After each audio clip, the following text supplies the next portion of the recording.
प्रिय छात्रों, मैं हूं नरेंद्र सर। आप मेरे साथ जवाहर नवोदय विद्यालय की तैयारी इस चैनल पर कर रहे हैं। मैंने आपके लिए कई वीडियो बनाए हैं। आज हम 2016 का जो पेपर आया था उसकी गणित को हम हल करेंगे। आप मेरे साथ इस चैनल पर बने रहिए। देखिए, पहला क्वेश्चन है, यदि बिस्कुटों के 12 पैकेट का मूल्य 240 है तो बिस्कुटों के 8 पैकेटों का मूल्य होगा। देखिए, 12 पैकेट कितने रुपए में आ रहे? 240 में। तो 12 के कितने रुपए लग रहे? 240 रुपए। ठीक है, तो 12 पैकेट की कीमत 240 है। एक पैकेट की कीमत लगाने के लिए हम क्या करेंगे? 240 में 12 का भाग लगा देंगे। ठीक है, तो 12 दूना 24 और 0, यानी कि 20 रुपए प्रति पैकेट आया। क्या आया? यदि आपको यहाँ 12 पैकेट की कीमत दे रखी है तो एक पैकेट की कीमत निकालने के लिए 240 में आप 12 का भाग लगा देंगे तो एक का मूल्य आ जाएगा 20 आया। और यदि 20 का हम 8 में गुणा कर देंगे तो 20 8 ये आपका क्या हो जाएगा? 160 रुपए। कितना हो जाएगा? 160। तो आपका पहला यहाँ पर ये वाला उत्तर। तो हम इसको डायरेक्ट कैसे करेंगे इस प्रकार के क्वेश्चन को? 240 बटे 12 और गुणे में आप क्या कर देंगे? कितने पैकेट लाना है आपको? 8 लाना है। इस प्रकार से इसको हल कर लेंगे। तो 12 दूना 24 तो और 0 लगा दी, 20 8 160 रुपए। तो ये आपको समझ में आया होगा। इस प्रकार से इसको हम हल करेंगे। देखिए, क्वेश्चन है, राम को परीक्षा में श्याम से 8 अंक अधिक मिले। अनिल को उसी परीक्षा में राम से 4 अंक अधिक मिले। यदि तीनों को मिलाकर, तीन है यहाँ पर, एक तो राम है, एक श्याम है और एक और अनिल है, तीनों को मिलाकर कुल 128 अंक मिले हो तो राम को मिलने वाले अंक है। तो आपको इस टाइप के क्वेश्चन मैंने दूसरे पेपर में भी करवा रखे हैं। वहां पर देखो, राम को परीक्षा में श्याम से 8 अंक, तो देखो अपन इसको ऐसे ही लिख लेते हैं कि राम को कितने मिले? श्याम से कितने? 8 अंक अधिक। तो आप श्याम के पास में लिख दे प्लस का निशान और 8 लिख दे। ये राम को मिलने वाले अंक, राम को श्याम से 8 अंक। ठीक है, अनिल को तो यहां लिखते अपन अनिल। देखिए, अनिल को उसी परीक्षा में राम से 4 अंक अधिक, यानी कि यहां लिखा अपने राम, और राम से कितने अंक अधिक? 4 अंक अधिक।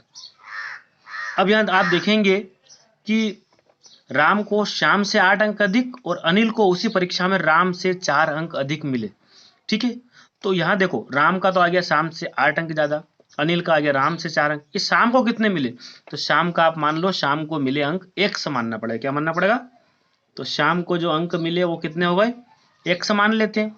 तो अब देखो, राम का जो बनेगा, शाम को क्या माना आपने? x माना, तो इस प्रकार ये बनेगा x प्लस 8। और अनिल के लिए, तो अनिल के लिए क्या समीकरण बनेगी? देखो, श्याम, ये राम की जगह आप x प्लस 8 पूरा लिखना पड़ेगा। तो यहां मैंने राम की जगह लिख दिया x प्लस 8 प्लस ये वाला 4। ठीक है, यानी कि आपको ध्यान रखना है कि श्याम को आपने माना x, तो राम को कितने मिले? श्याम से 8 ज्यादा, यानी कि x प्लस 8, ये वाला x। अनिल के लिए राम से ज्यादा, तो राम को भी क्या माना आपने? x प्लस 8 माना, तो x प्लस 8 और प्लस 4, यानी कि कितना हो गया है? x plus 12। ठीक है, तो ये वाली समीकरण अनिल के लिए, और ये x प्लस 8 किसके लिए है? राम के लिए। और श्याम क्या है? x है। अब तीनों को लिख लेते हैं। एक का नाम श्याम है, ये श्याम, दूसरा आपका राम और तीसरा आपका अनिल। ठीक है, अब इन तीनों को कुल मिलाकर कितने? 128 अंक मिले हैं, तो बराबर में लिख देते हैं 128। अब बताइए, श्याम को क्या माना आपने?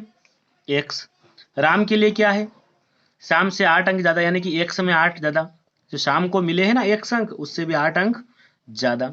अनिल के लिए क्या है? राम से 4 अंक ज्यादा, यानी कि राम की x प्लस 8 था, उसमें 4 जोड़ा, x प्लस 12 हो गया। यानी कि इसकी जगह आप लिख देंगे x प्लस 12, और सबकी जोड़ कितनी? 128 है। तो यहां पर आप 1 से गिनो, 1 2 3x, तो ये हो गया 3x। संख्या गिनेंगे तो 12 और 8 मिला कितना हो गया? 20। 3x प्लस 20 बराबर में कितना? 128। आप क्या करेंगे? 3x है, ये 20 है, 128 है, तो ये 3x अगर यही रहे तो 128 में से कौन कम हो जाएगा?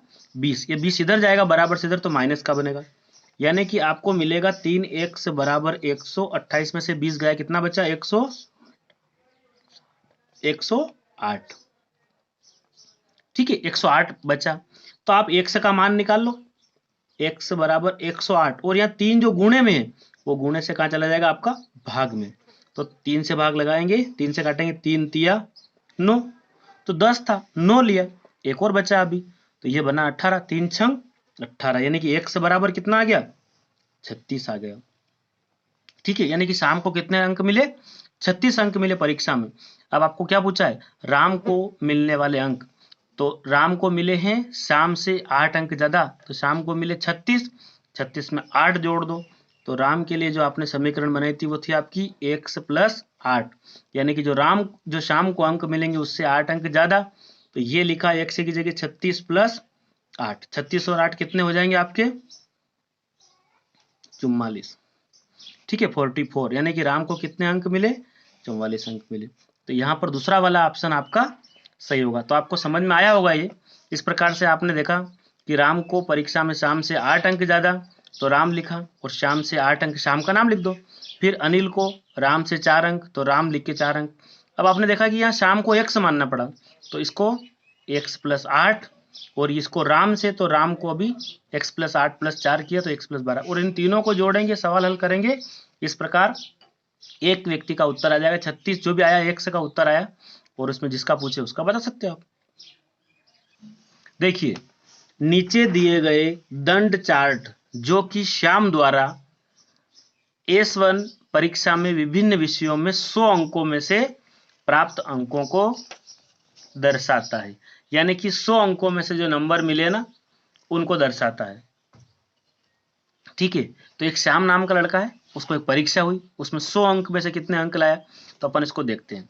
देखिए ये वाला दंड चार्ट दिया है, यहाँ अंग्रेजी, गणित, विज्ञान, सामाजिक विज्ञान और हिंदी, और नीचे लिखा का विषय, तो ये वाला जो है एरो बना रखा है ये विषय है यहाँ पर। ठीक है, और यहाँ पर जो एरो बना रखा है विभिन्न विषयों में जो नंबर मिले उसको वो वाले हैं।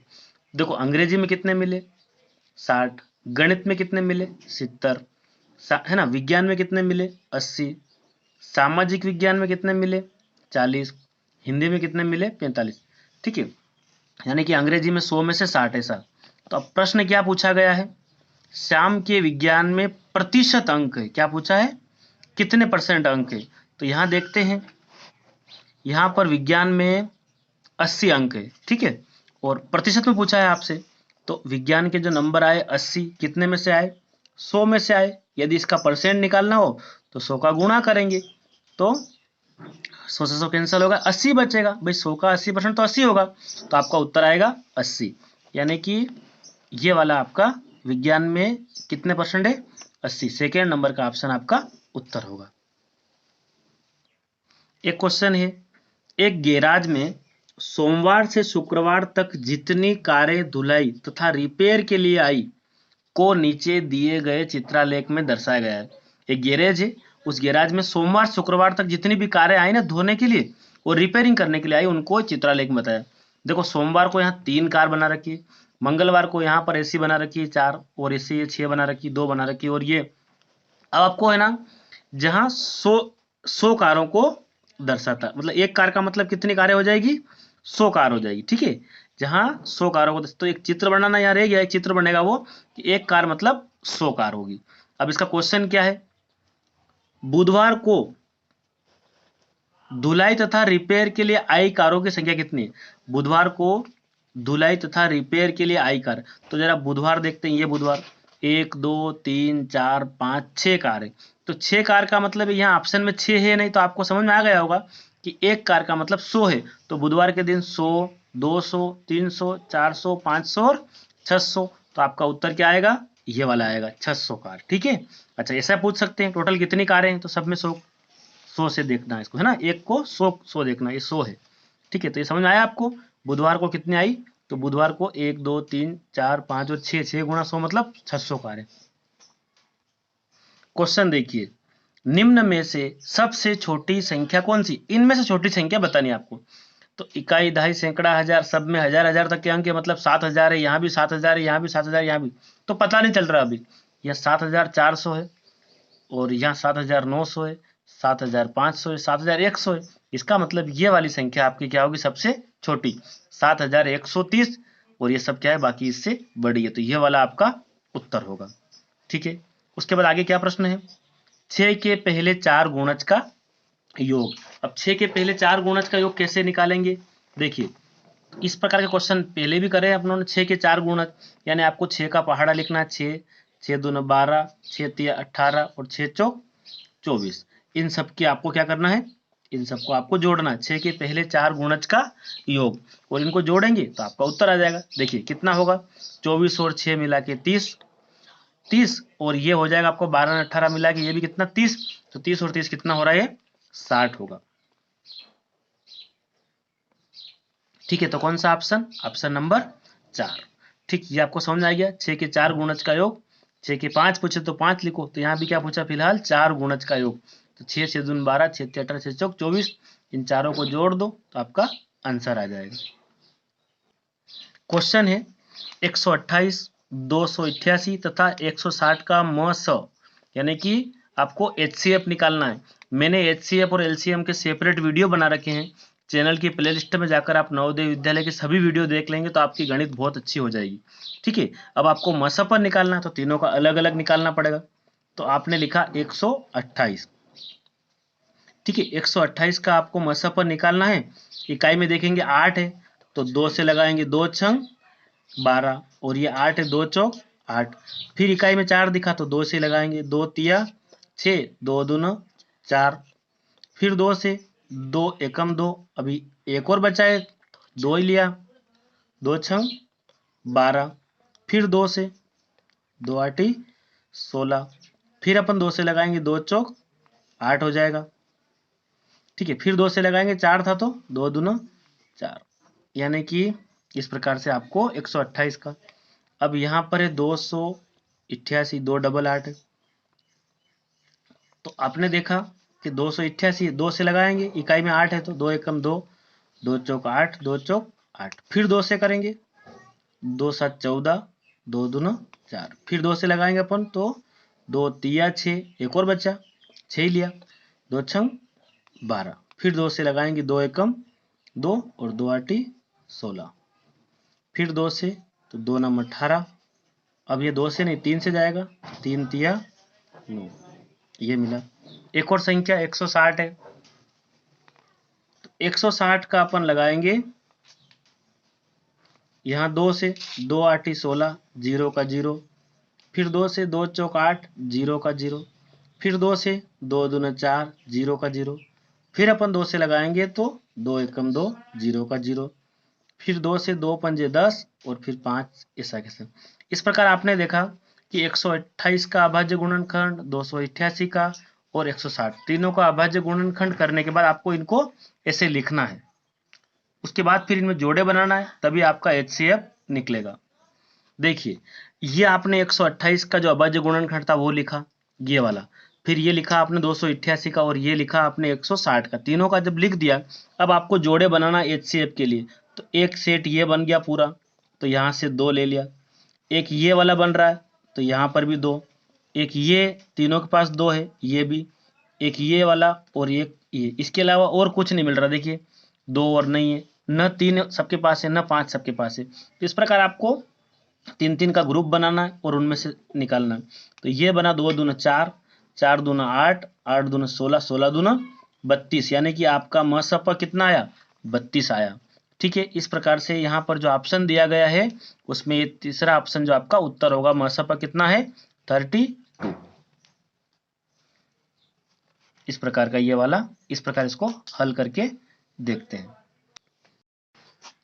देखिए यदि दो सह अभाज्य संख्याओं का गुणनफल 117 है तो उनका LCM लसप जो भी है वो होगा। LCM क्या होगा, दो सह अभाज्य संख्याओं का गुणनफल कितना आ रहा है 117 आ रहा है, तो उनका LCM क्या होगा। तो ये प्रश्न ये है, सबसे पहले सह अभाज्य संख्याओं के संदर्भ में ये जानकारी ले लो आप कि सह अभाज्य संख्याओं में एक के अलावा कोई भी उभयनिष्ठ गुणनखंड नहीं होता है। ठीक है, तो इसका मतलब उनका गुणनफल ही क्या होगा, उनका LCM होगा। तो यहाँ 117 ही आपका उत्तर आएगा। ठीक है, दो सहअभाज्य संख्याओं का गुणनफल 117 है तो उनका LCM भी कितना होगा, 117 होगा, क्योंकि सहअभाज्य संख्याओं में एक के अलावा कोई उभयनिष्ठ गुणनखंड नहीं होता है। ठीक है, तो 117 है तो आपका उत्तर भी क्या आएगा, 117 ही आएगा। देखिए इसको और हम करके देख लेते हैं। ये रहा आपका 117, ठीक है। अब हम क्या करेंगे, इसका अभाज्य गुणनखंड करते हैं ना, तो इकाई में 7 है, 2 से जाएगा नहीं, 7 से 8 और 9 यानी 3 से जाएगा, 3 तिया 9, बचा है अपना 2, 27 बना, 3 नाम 27, फिर 3 से 3 एकम 3, 3 तिया 9, 13 आया, 13 को 13 से, यानी कि क्या मिला, 3 गुणा 3 गुणा 13। तो यहाँ 3 तिया क्या हो गया, 9, 9 गुणा 13, 9 और 13 ऐसी संख्या है सहभाज्य है, क्या है, परस्पर सहभाज्य संख्या है। तो इन सहभाज्य संख्याओं का गुणनफल भी 117 है। देखो 13 नंबर की 117 होता है, तो वो तो आ रहा है। उनका एलसीएम निकाले। अब आप 9 और 13 का एलसीएम निकालोगे तो वो भी क्या आएगा, देखो ये 9 और 13 का एलसीएम अपन निकाल के देखते हैं। सबसे पहले 3 से लगाएंगे, तो 3 तिया 9, 13 ऐसा कैसा ही, फिर अपन 3 से लगाएंगे, 3 एकम 3, 13 ऐसा कैसा ही। अब किससे लगाना पड़ेगा, 13 से, यानी कि 13 एकम 13, तो वो ही आया ना आपका 3 गुणा 13, यानी कि 3 तिया 9, 9 और 9 का गुणा 13 से करेंगे तो वो क्या आएगा, उत्तर 117। तो यही उत्तर आएगा इसका 117, ये वाला आपका ऑप्शन उत्तर होगा। देखिए 1 किलोमीटर की एक दौड़ प्रतियोगिता में ए बी को 36 मीटर या 18 सेकेंड से हराता है। ए ने पूरी दूरी तय करने में कितना समय सेकेंड में लिया। मतलब 1 किलोमीटर की दूरी है, कितने किलोमीटर की है, 1 किलोमीटर की है, और ए ने 1 किलोमीटर की दूरी बी को 36 मीटर से हराया। कितने मीटर से हराया, 36 मीटर से, या फिर 18 सेकेंड से। तो ए ने पूरी दूरी तय करने में कितना टाइम लिया। तो 1 किलोमीटर, देखो यहाँ क्या दिया है, मीटर में दिया है, और यहाँ किलोमीटर है, तो 1 किलोमीटर में कितने मीटर होंगे, 1000 मीटर। मतलब बी जो है, हाँ कितने मीटर से, बी को 36 मीटर से, यानी कि बी जो है वो 36 मीटर जो दौड़ेगा, वो कितने मीटर, 36 मीटर, कितना टाइम, 18, ठीक है, या 18 सेकेंड, 36 मीटर या 18 सेकेंड, ठीक है, 36 मीटर या 18 सेकेंड। अब आपने यहाँ देखना है कि 1000 मीटर अगर दौड़े, ठीक है, तो क्या होगा, 18 सेकेंड है और 36 मीटर है, इसमें 1000 का अपन गुणा कर देते हैं, ठीक है। तो 18 दूना 36, अगर 2 से इसे काटेंगे तो यह आएगा 2 पंजे 10, यानी कि 500 आएगा। क्या आएगा। अब ए ने जो है पूरी दौड़, ए ने कितना समय लिया, तो ए द्वारा लिया गया समय ये होगा कि 500 में से टोटल 500 है, कितने सेकेंड आए, 500 सेकेंड आए, और 500 सेकेंड में से उसने तो बिल्कुल कितना लिया, 18 सेकेंड से हराया। तो 500 सेकेंड में से अगर आप 18 सेकेंड कम कर लोगे तो ये आएगा आपका 482 सेकेंड, ठीक है। तो आपका जो उत्तर आएगा वो क्या आएगा, 482 सेकेंड, ठीक है। इस प्रकार का ये क्वेश्चन था कि क्या करना है कि बी जो है वो 36 मीटर या 18 सेकेंड से हारा है। तो 36 मीटर या 18 सेकेंड, तो आपने 1 किलोमीटर की पूरी रेस थी, तो इस प्रकार से देखा तो 500 मीटर सेकेंड आया, और ए द्वारा क्या किया गया, 18 सेकेंड जो है उससे बी को हराया, तो 500 में से 18 सेकेंड कम हो गया, 482। तो यहाँ उत्तर क्या है, ए ने पूरी दूरी तय करने में कितना टाइम लिया, तो उसने इस बी से 36 मीटर कम, मतलब 18 सेकेंड कम लिए, यानी कि 482 सेकेंड, ठीक है। देखिए अगला क्वेश्चन है 9680 गुणा 10 गुणा 14 गुणा 0 गुणा 8 से परिणाम क्या मिलेगा। अब देखो बीच में एक जीरो दिख गया, सिंगल जीरो है तो सबका जीरो हो जाएगा, इसलिए उत्तर क्या आएगा, शून्य। यदि आप इसका इसमें गुणा भी करना चाहोगे तो कुछ संख्या मिलेगी, उसका इसमें करोगे, लेकिन आपको एक बार ध्यान से देखना है, तो बीच में जीरो दिखा मतलब सबका उत्तर क्या हो गया, आपका जीरो, यानी परिणाम आएगा शून्य। देखिए नीचे दी गई आकृति में दिए गए आयत ABCD, ए बी सी और डी आयत है, में AB की लंबाई कितनी, इस AB की लंबाई कितनी है। तो आयत में क्या होता है कि आमने सामने की भुजाएं बराबर होती है, और यहाँ पर AD का मान 6 दे रखा है, अपने पास AB का भी नहीं है, DC CD का भी नहीं है, AB AD का है और BC का है, और एक विकर्ण दे दिया बीच में। तो इसका मतलब ये है कि इसको हम एक त्रिभुज मान ले, ये भी त्रिभुज है तो ये वाला भी त्रिभुज है, ये 6 है तो ये भी 6 होगी, तो ये विकर्ण हो गया और ये आपका उसका लंब हो गया ये वाला। कैसे हल करेंगे देखो इसको हम पाइथागोरस प्रमेय से हल कर ले। ठीक है, आयत में सभी 90 डिग्री होती है तो ये समकोण त्रिभुज मान लिया है, इसमें पाइथागोरस प्रमेय से इसको हल करते हैं। तो त्रिभुज अपन ले लेते हैं ए डी और सी। तो त्रिभुज ए डी सी में पाइथागोरस प्रमेय से, ठीक है, पाइथागोरस प्रमेय से। अभी पाइथागोरस प्रमेय आपको याद होगी किस प्रकार होती है, कर्ण का वर्ग बराबर लंब का वर्ग प्लस आधार का वर्ग। ठीक है, कर्ण का वर्ग, तो कर्ण क्या होता है कि तिरछा जो कोना है इसको हम कर्ण कहते हैं। इसकी जगह हमने रख दिया 10, 10 की घात कितनी 2, बराबर लंब जो सीधी लकीर है इसको हम मान ले 6, 6 की घात कितनी 2। आधार अपने पास नहीं है, इसको ऐसा ही रहने दे, है ना। ठीक है, तो यहाँ आधार की जगह आपने क्या लिख दिया, आधार का वर्ग। अब देखिए आप 10 का वर्ग का मतलब क्या होता है, 10 का वर्ग मतलब 100 और 6 का वर्ग का मतलब 6 छंग 36 प्लस कितना चल रहा है आपका आधार का वर्ग। आप देखो ये 36 अगर 100 में से कम होगा, बराबर से इधर लाएंगे तो माइनस का होगा, बराबर में क्या चल रहा है आधार की घात 2। 100 में से 36 गया, कितना बचेगा आपका, 10 में से 6 गया तो 4 और ये 64 बचा, क्या बचा, और ये आधार निकालना ना कि आधार की घात 2, तो यहाँ से 2 हटा देंगे तो सामने वाले को क्या लगा देंगे अपन, करणीय वर्गमूल लगा देंगे। अब 64 का आपको पता है 8 होता है, तो आधार कितना आ गया आपका 8 आ गया। ठीक है, तो अगर ये वाली लकीर 8 है तो ये वाली भी कितनी होगी 8 होगी, इसलिए आपका उत्तर क्या होगा 8 सेंटीमीटर। इस प्रकार इसको पाइथागोरस प्रमेय से हमने हल करके इस प्रकार देखना है आपको, तीसरी भुजा इस प्रकार निकलेगी, ये त्रिभुज जैसा बन रहा है, ये डीसी जितनी बड़ी उतनी एबी भी है, अतः एबी की लंबाई कितनी आएगी आपकी 8। ये वाली प्रमेय होती पाइथागोरस प्रमेय, कर्ण का वर्ग बराबर लंब का वर्ग प्लस आधार का वर्ग। ठीक है, इसमें मान रख के देखेंगे और यहाँ से आधार की 2 घात हटा देंगे, सामने वाले को करणी लगा देंगे, तो 64 का वर्गमूल कितना होता है 8। ठीक, आपको समझ में आया होगा। देखिए कि यदि 4.75 गुणा 0.7 बराबर होता है 3.325। देखिए आपको दशमलव का गुणा मैंने बेसिक तरीके से समझा रखा है, तो आपको बड़ी कोई दिक्कत नहीं, सवाल नहीं हल करना, डायरेक्ट हो जाएगा। कैसे कि इसमें देखो यहाँ दशमलव बाद 1 अंक है और यहाँ दशमलव बाद 2 अंक है, मतलब उत्तर में आपके 3 अंक के पहले दशमलव लगेगी, यानी 1, 2 और 3। तो देखिए उत्तर में देखो 1, 2, 3 है। ठीक है, अब यही सेम संख्या है लगभग ये 4.75 है या 475 है, यही है, तो इसमें दशमलव कहाँ लगेगी, देखिए यहाँ दशमलव वाला कोई आपसे कोई नहीं है, यहाँ 1 अंक है, तो 1 अंक पूरे उत्तर में 1 अंक के पहले, तो 1 अंक के पहले देखते हैं यहाँ 3 अंक के पहले है, यहाँ 2 अंक के, यहाँ 0, तो 0 तो हो नहीं सकता, तो आपका उत्तर ये वाला होगा, 1 अंक के पहले यहाँ पर है। तो आपको ये भी समझ में आ गया होगा, आसानी से आपको ये आपने देखा। तो मैं उम्मीद करता हूँ कि मेरे इस चैनल पर आपको अधिक से अधिक फायदा पहुंचे और आप नवोदय में सेलेक्ट हो जाए, मेरी यही मंगल कामना है। आप इस चैनल पर बने रहे और इस चैनल को लगातार देखते रहे ताकि आपको गणित सरल लगे। ओके।